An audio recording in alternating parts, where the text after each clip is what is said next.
Hi hello welcome to NN media. నేను మీ రాకేష్. ఈరోజు బాబాసాహెబ్ జయంతి సందర్భంగా బాబాసాహెబ్ 120 అడుగుల విగ్రహం దగ్గర మరి ప్రభుత్వం లాంఛనంగా ఏర్పాట్లు అయితే చేస్తూ ఉన్నది. అయితే ఈ సందర్భంగా మనతో మాట్లాడడానికి స్కైలాబాబు గారు ఉన్నారు. అన్నని తెలుసుకుందాం. తెలంగాణ రాష్ట్రంలో గత 11 సంవత్సరాలుగా తెలంగాణ ఉద్యమంలో పాటు తెలంగాణ వచ్చిన తర్వాత కూడా ఎన్నో ప్రజా సమస్యల మీద పోరాడుతున్నటువంటి వ్యక్తి. మరి బాబాసాహెబ్ కలలు కన్నటువంటి ఈ దేశంలో ముఖ్యంగా బాబాసాహెబ్ రాసినటువంటి హక్కులతో తెలంగాణ రాష్ట్రం సాధించుకున్నాం. రాష్ట్రం సాధించుకున్న తర్వాత ఈ తెలంగాణలో ఇంకా ఆ సమస్యలకు సంబంధించిన విషయంలో ఎలా ఉంది వాతావరణం, ప్రభుత్వాలు మారుతూ ఉన్నా మరి ప్రజలకు సంబంధించినటువంటి సమస్యల మీద పోరాడుతున్నటువంటి వ్యక్తి కాబట్టి ప్రజా సమస్యలు ఎలా ఉన్నాయో అడిగేటువంటి ప్రయత్నం చేద్దాం. అన్న, ఈరోజు బాబాసాహెబ్ అంబేద్కర్ జయంతి. ఆయన ఇచ్చినటువంటి హక్కుల కారణంగా ఈరోజు తెలంగాణ రాష్ట్రాన్ని సాధించుకున్నాం. రాష్ట్రం సాధించుకున్న తర్వాత ఏ హక్కుల కోసం అంటే ఏ అంశాల మీద అయితే మనం ఈరోజు తెలంగాణ సాధించుకున్నామో అవి నెరవేరినాయి అని అనుకోవచ్చా? డాక్టర్ బాబాసాహెబ్ అంబేద్కర్ లక్ష్యాలు ఆశయాలు సాధించేటువంటి వాళ్ళు. రాజ్యాంగంలో డాక్టర్ బాబాసాహెబ్ అంబేద్కర్ ఏమి పొందుపరిచాడు అనేటువంటి విషయాన్ని ముందు అధ్యయనం చేయాలి. రాజ్యాంగాన్ని చదవకుండానే రాజ్యాంగం మీద ప్రమాణం చేసిన వాళ్ళు రాష్ట్రాన్ని దేశాన్ని ఏలుతూ ఉన్నారు. ఇంకో మాటలో చెప్పాలంటే రాజ్యాంగాన్ని అంబేద్కర్ను మొక్కుతూ రాజ్యాంగ లక్ష్యాలని అంబేద్కర్ ఆశయాలని తొక్కే వాళ్ళు కేంద్రంలో అధికారంలో ఉన్నారు. ఈ రాష్ట్రంలో అంబేద్కర్ జయంతి ఏప్రిల్ 14న డిసెంబర్ 6న వర్ధంతి సందర్భంగా ఎన్ని పూలదండలేసి ఎన్నిసార్లు వంగి వంగి దండాలు పెట్టినా అంబేద్కర్ ఆశయం ముందుకు పోదు. అంబేద్కర్ను కొనియాడడం తప్పు పట్టట్లేదు. ఈ సందర్భంగా నేను అంబేద్కర్ని గౌరవించడం అంటే అట్టడుగు వర్గాల జీవితాల్లో సమూల మార్పులు తీసుకురావటం. ఆ మార్పులు తీసుకొచ్చేటువంటి అసలు లక్ష్యాలంతా పక్కకు పడేసి కేవలం అంబేద్కర్ విగ్రహాలకు మొక్కేటువంటి పని పెట్టేటువంటి పద్ధతులలో పాలక పార్టీలు ఉంటున్నాయి.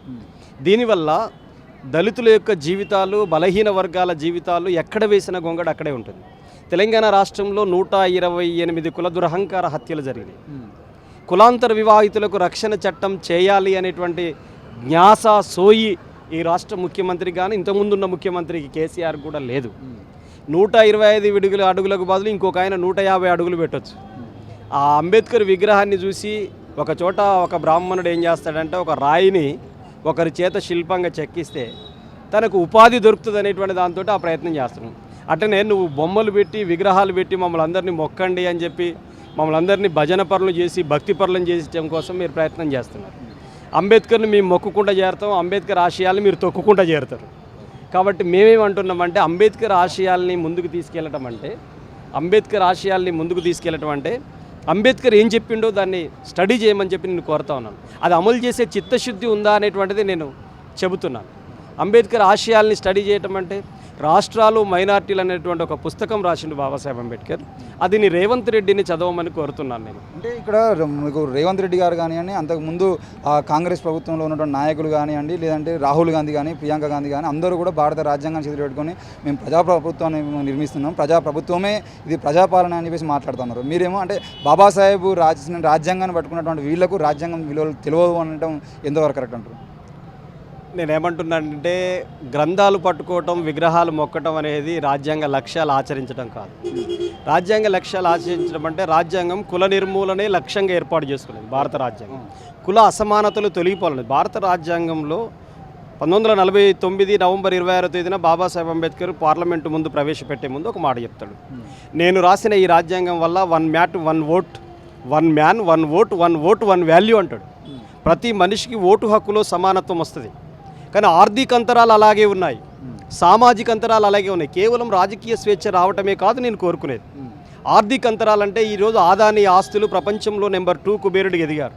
కానీ సేమ్ టైం ఈ దేశంలో బిలో పావర్టీ లైన్ వెనకాల 40 కోట్ల మంది ఉన్నారు.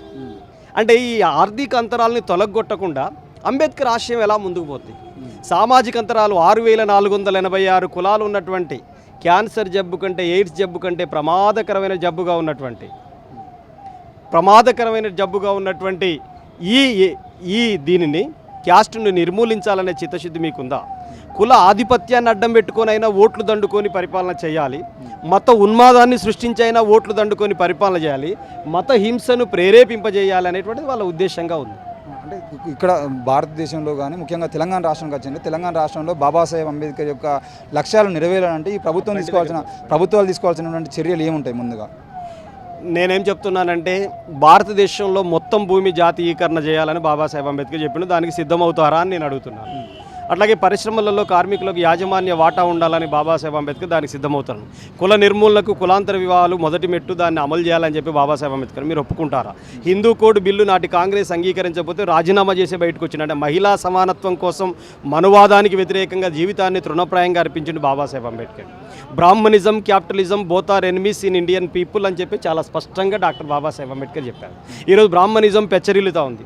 దేశంలో బాబాసాహెబ్ అంబేద్కర్ రాసిన రాజ్యాంగాన్ని కంప్లీట్ రద్దు చేయాలని చెప్పి కుట్రలు కుతంత్రాలు అధికారంలో ఉన్న వాళ్ళే అమలు చేస్తున్నారు, ఆ పని చేస్తున్నారు. రాజ్యాంగాన్ని రద్దు చేయడానికి 2023 ఫిబ్రవరి 25వ తేదీన తెలుగు యూనివర్సిటీలో కృష్ణారెడ్డి అనేటువంటి ఒక దుర్మార్గుడు బాబాసాహెబ్ అంబేద్కర్ రాసిన రాజ్యాంగం పనికిరాదన్నాడు. నువ్వు ఆర్ఎస్ఎస్ కనుసన్నల్లో ఆర్ఎస్ రిమోట్ కంట్రోల్తో పనిచేస్తున్నటువంటి కేంద్ర బీజేపీ సర్కార్ అంబేద్కర్ను ఎంత కించపరిచిందో అమిత్ షా ద్వారానే అర్థమైంది. అంబేద్కర్ అనటం ఫ్యాషన్గా మారిపోయింది అని చెప్పేటువంటి మాట ఆయనే అన్నాడు. ఆయన రాసిన రాజ్యాంగం మీద ప్రమాణం చేసి కేంద్ర హోమ్ మినిస్టర్ అయిన వ్యక్తి అంబేద్కర్ నామస్మరణ చేయడానికే సిగ్గుపడుతున్నాడో, ఇజ్జత్ పోతుందో, లేకపోతే ఏమవుతుందో తెలుసు. అదే అమిత్ షా మోడీ మోడీ మోడీ అని చెప్పని అన్నాడు. అసలు అంబేద్కర్ కాలి గోటికి పనికిరాని అమిత్ షాను, మోడీని మాత్రం ఆకాశానికి ఎత్తి అంబేద్కర్ను మాత్రం అవమానించేటువంటి కుట్రలు కుతంత్రాలు చేశాడు కదా ఆయన. ఇక్కడ రాజ్యాంగం రద్దు చేయడానికి కృష్ణారెడ్డి మనుస్మృతి మా ప్రాచీన రాజ్యాంగం అని చెప్పాడు. ఇంకొక దుర్మార్గుడు నీచుడు ఆర్ఎస్ఎస్ కార్యకర్తగా ఉన్నటువంటి హమారా ప్రసాద్ అనేటువంటి వాడు ఏం చెప్పాడంటే అంబేద్కర్ బతుకున్న రోజుల్లో నేనే బతుకుంటే అంబేద్కర్ని కాల్ చేసేవాడిని అని చెప్పాడు. మరి వీళ్ళందరూ అంబేద్కర్ విగ్రహం తాకే హక్కు ఎక్కడిది? నువ్వు 60 గజాలు 100 గజాలు 200 గజాలు పెడతారు కదా, 1000 గజాల దూరంలో ఉండాలి అంబేద్కర్ విగ్రహం దగ్గరికి ఆర్ఎస్ఎస్ బీజేపీ ఎవరు రావడానికి వీల్లేదు. నేను చెప్పదలుచుకున్నాను. ఎందుకంటే అంబేద్కర్ని పైకి మొక్కుతూ లోపల తొక్కేటువంటి వాళ్ళు, రాజ్యాంగాన్ని హత్తుకోవటం, రాజ్యాంగ లక్ష్యాన్ని తుంచేటువంటి వాళ్ళు ఎట్లా అంబేద్కర్ దగ్గరికి వస్తారని చెప్పి నేను కోరుతున్నాను. నిన్నగాక మొన్న మహబూబ్ నగర్ జిల్లా మిడ్జిల్ దగ్గర బరంపూర్ విలేజ్లో శ్రీరామనవమి దగ్గరికి దళిత మహిళలు పోయారని చెప్పేసి గుడికే తాళం పెట్టారు బ్రాహ్మణులు. ఎందుకు ఈ అన్యాయం జరుగుతూ ఉంది? రాముడు దేవుడు అందరికీ ఏకపత్ని వతుడని చెప్పి చాలా చెబుతున్నారు. మరి ఆ రాముడి దగ్గరికి వెళ్ళినందుకు ఎందుకు దళితుల్ని బయటికి గెంటేశారు మీరు? ఇక్కడ ఒక గౌడ మహిళను, నేను అదే చెప్తున్నా, బీసీల ప్రతినిధి, హిందూ ధర్మం అంటే బీసీలదని చెప్పేసి తెగలావు ఎగిరేటువంటి వాళ్ళకి నేను చెప్తున్నా, ఒక గౌడ మహిళను కూడా పూజారి బయటికి గెంటేసిండు. ఖమ్మం జిల్లాలో నిజామాబాద్లో జరిగింది అది. అదేవిధంగా ఇక్కడ ఖమ్మం జిల్లాలో బానోత్ సైదులు అనేటువంటి దంపతులు ఇద్దరు కలిసి, నేను రాములవారి పూజలో కూర్చుంటే పెళ్లిపీటల మీద పోతే నీకు జంజం లేదు, నువ్వు కులం తక్కువడు కాబట్టి కూర్చోవడానికి వీల్లేదని చెప్పారు కదా. ఎంతటి అన్యాయం ఇది, ఎంతటి మోసం! హిందూ ధర్మం అంటే బ్రాహ్మణ అగ్రకుల ఆధిపత్య శక్తుల ధర్మం, అట్టడుగు బలహీన వర్గాల ధర్మం కాదు. బలహీన వర్గాలకు ఆర్ఎస్ఎస్ బీజేపీ బద్ధ శత్రువు. ఈ దేశంలో ఉన్న బీసీలు గ్రహించనంత కాలం ఈ దేశంలో ఈ అసమానతలు కొనసాగుతాయి అనేది నేను చెప్తున్నాను. అంబేద్కర్ రాసిన రాజ్యాంగంలో 4 కీలక అంశాలని 4టిని తెగ నరుకుతుంది మతోన్మాద బీజేపీ. ప్రజాస్వామ్యం ఉంది, లౌకిక తత్వం ఉంది, ఫెడరలిజం ఉంది, కేంద్ర రాష్ట్ర సంబంధాలు, చివరిది సోషల్ జస్టిస్ ఉంది. ఈ 4 స్తంభాలను నరికేస్తున్నారు వాళ్ళు. ప్రజాస్వామ్యంలో ఎవరైనా ప్రశ్నిస్తే ఊపా చట్టాలు పెడుతున్నారు, కేసులు పెట్టి జైల్లో పెడుతున్నారు. మీకు తెలుసుగా ప్రొఫెసర్ జిఎన్ సాయిబాబాను 3558 రోజులు జైల్లో ఉంచారు. ఆయన ఏ ద్రోహం చేయలేదు, ఏ నేరం చేయలేదని చెప్పి అత్యున్నత న్యాయస్థానం ప్రకటించింది. ఈరోజు దోషి ఎవడో చెప్పాలి కదా. ఇప్పుడు ఆయన జైల్లో పెట్టిన నరేంద్ర మోడీ గారిదా? అయితే నిన్న మీరు ఇప్పుడు బీజేపీ ఆర్ఎస్ఎస్ సంబంధించినటువంటి వ్యాఖ్యలు చేస్తున్నప్పుడు నిన్న మాజీ బీజేపీ రాష్ట్ర అధ్యక్షుడు అలాగే ఇప్పుడు కేంద్ర మంత్రిగా ఉన్నటువంటి బండి సంజయ్ గారు బాబాసాహెబ్ విగ్రహం దగ్గర ఆయన పాదాలకు నమస్కరించి మరి నిన్న చేసినటువంటి కొన్ని ఫోటోలు మనం చూస్తూ ఉన్నాం. అంటే వాళ్ళు బీజేపీ వాళ్ళు కూడా అంబేద్కర్ మావాడు అని చెప్పేసి అంటా ఉన్నారు. దాన్ని ఎట్లా అర్థం చేసుకోవచ్చు? అంబేద్కర్ని అణిచేసే వాళ్ళు అంబేద్కర్ని హత్తుకున్నా, అంబేద్కర్కు కాళ్ళకు మొక్కినా దానికి ఏం అర్థం లేదు. ఎందుకంటే అట్టడుగు వర్గాల ఓట్లు మాకు ఎక్కడ దూరం అవుతాయి అని చెప్పి కపట ప్రేమ వలకబోస్తున్నారు. వాస్తవంగా అంబేద్కర్ పట్ల చాలా క్లియర్గా వాళ్ళు ఉన్నారు. అంబేద్కర్ని అంటరాని వాడుగా చూడాలనేది వాళ్ళ సిద్ధాంతం. ఈరోజు గౌడుని సాంఘిక బహిష్కరణలు జరుగుతున్నాయి నిజామాబాద్ జిల్లాలో. గౌడుని, బీసీలలో యాదవుల్ని అందరినీ ఈరోజు సాంఘిక బహిష్కరణ చేస్తున్నది ఎవరు అని చెప్పేసి అంటే పై తరగతులకు సంబంధించిన వాళ్ళు చేస్తున్నారు. మరి వాళ్ళందరూ కూడా హిందూ ధర్మంలోనే ఉన్నారు. ఇప్పుడు నేను అదే చెప్తున్నా, దళితుడు హిందువే ఉండి, బీసీ హిందువే ఉండి, బ్రాహ్మణుడు హిందూ ఉంటే పులి మేక కలిసి ఒక ఓరలో ఎప్పుడు జీవించలేవు. మేక ప్రయోజనాలు దెబ్బతీయటం, మేకను భక్షించటమే అనేటువంటిది పులి ప్రయోజనం. ఈ దేశంలో బ్రాహ్మణీయ ఆధిపత్య శక్తుల మతం పేరు హిందూ మతం. దాంట్లో బీసీల ప్రయోజనాలు, దళితుల ప్రయోజనాలు, గిరిజనుల ప్రయోజనాలు అస్సలే ఉండవు, గుర్తుపెట్టుకోవాలి. వాళ్ళని అణిచేయడం కోసం, వాళ్ళని అడ్డం పెట్టుకోవడం కోసం, వాళ్ళ ఓట్లు దండుకోవడం కోసం ఆడుతున్నటువంటి ఒక గేమ్ ఇది. అంటే బండి సంజయ్ చేసినటువంటి పనులన్నీ నిజంగా డ్రామా అనుకోవచ్చా? బండి సంజయ్ ఎప్పుడైనా గుర్తుపెట్టుకోండి, జ్ఞానంతో ఉన్న వ్యక్తి కాదు.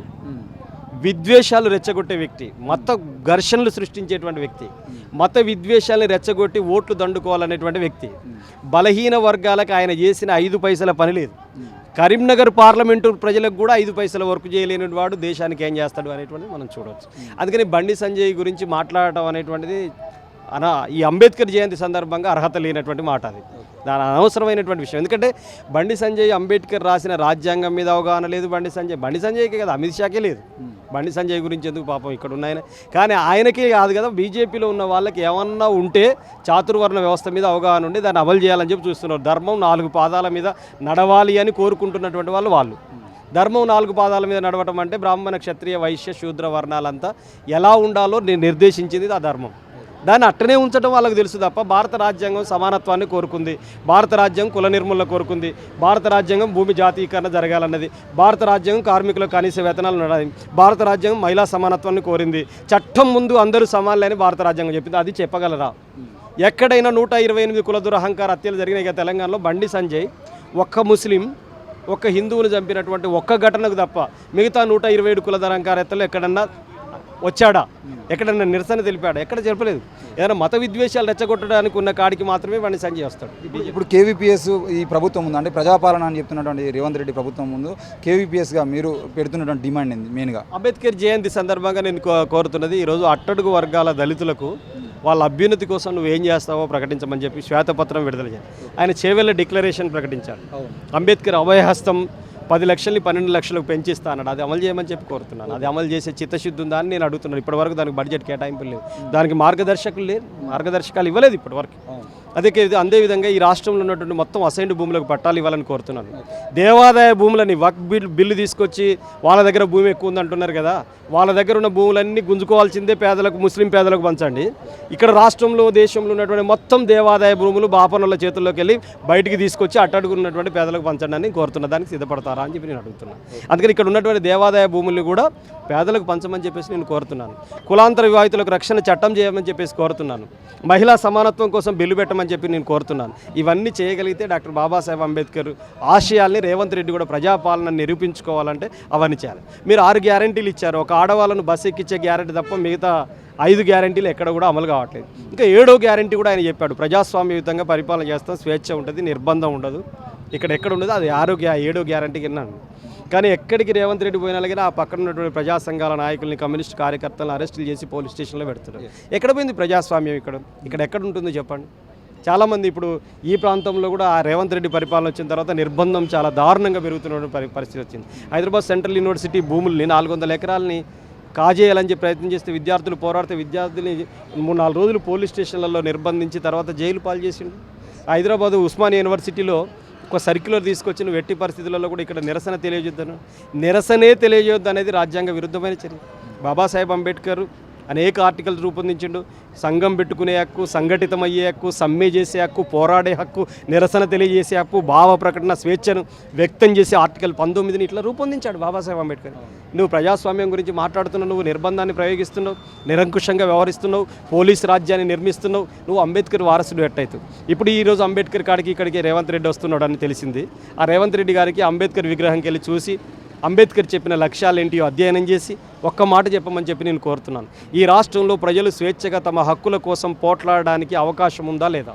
నేను నిర్బంధాన్ని వెనక్కి తీసుకుంటావా? 7వ గ్యారెంటీ అన్నావు కదా, పాతగున్న స్వేచ్ఛనన్నా ఉండనిస్తావా, దాన్ని తొలగిస్తావా? చెప్పండి మీరు అని చెప్పేసి నేను కోరుతున్నాను.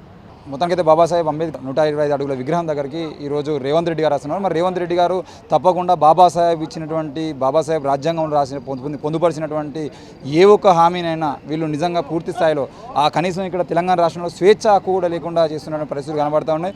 రేవంత్ రెడ్డి ఎక్కడికి పోయినా అక్కడ ప్రజా సంఘాల నాయకులను అరెస్ట్ చేసే పరిస్థితులు అయితే ఉన్నాయని చెప్పేసి చెప్తా ఉన్నారు. మరి రేవంత్ రెడ్డి గారు ప్రజాపాలన అని చెప్తున్నటువంటి ప్రజాపాలనలో ఇప్పటివరకు ఎక్కడా కూడా 7 హామీలలో 6 హామీలు అమలు కాలేదు. మరి బాబాసాహెబ్ అంబేద్కర్ అభయహస్తం అని చెప్పినటువంటి రేవంత్ రెడ్డి గారు అభయహస్తం సంబంధించిన హామీని ఈరోజు అమలు చేస్తాడా లేదా చూడాల్సినటువంటి అవసరం అయితే ఉంది.